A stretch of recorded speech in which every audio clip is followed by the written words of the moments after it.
Ready to go into business? Here's a really important tip for you. If you're going into business, you need to create a buyer experience map. Now, the buyer experience map comes with 4 particular parts. And we'll be doing a webinar shortly on the details of this. But right now, just listen to the 4 parts. The first part is that great stuff that happens before a buyer comes to meet you. So it includes anything you put into print. It includes anything that you put into any kind of visuals, your website. It includes any social activities, both online and offline. So it could include Facebook. It could include Twitter. It could include going to a networking meeting. Could include just about any time you're social. You can have an online presence. You can have an offline presence. But all of this occurs before your buyer even comes to you. Buyer doesn't even know you exist until you tell them. And how you tell them you exist, how you tell them what your business is the first part of your buyer experience map. It sets up their preconceived ideas about who you are, what you do, how you do it, and what happens when they actually contact you for the first time.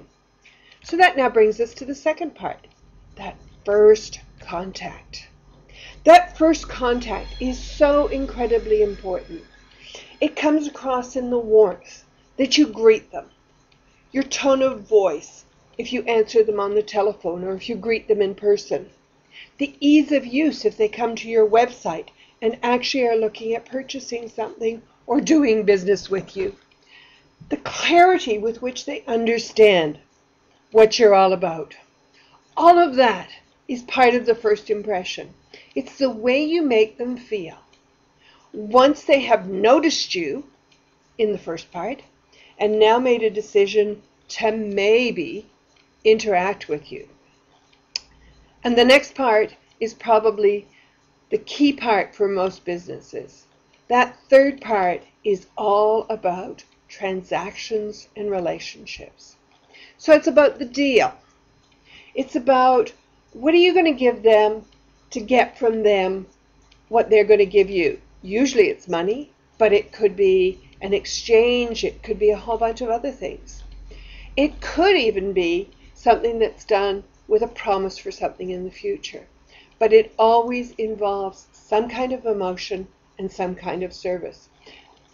Often that emotion is something that's positive, that makes them feel good, that makes them feel like you really do care about them. And without that positive emotion, that positive support, even if they make a transaction, you won't build a relationship. And business in the 21st century is about relationships. It's about having someone who feels so good about what you did the first time that they keep coming back for more. Because what really counts at the end of the day is what happens after the first deal. It's that ongoing contact, that ongoing frequency, that ongoing warmth, that ongoing ease of dealing with you, the value that you continue to deliver. That ongoing relationship cannot be intrusive, as it often is with so many email campaigns, where people keep sending you emails until you unsubscribe. It can't be something that clutters their mailbox to the point where they go, I wish I'd never signed up for this, because what you keep getting is meaningless, useless trivia. It's got to be something that shows that you value their business, but you actually are looking at building this relationship. You're actually looking at giving them something more.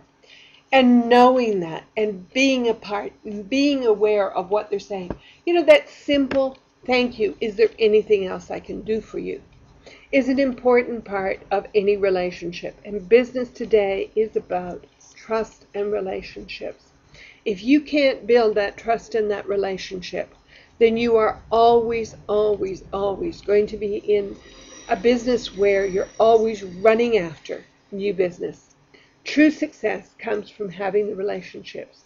And yes, you will still need to look for new business, But again, if you've got all 4 parts of your buyer experience map in place, it will be easy to have a perception out in the marketplace of what you do, how you do it, when you do it, why you do it, where you do it, and what benefits it's going to be to the buyer. If you do it, you will continue to give your buyer choices. And by choices, that can be everything from a choice to revisit your business to a choice to buy something else or to tell a friend or someone about your wonderful business.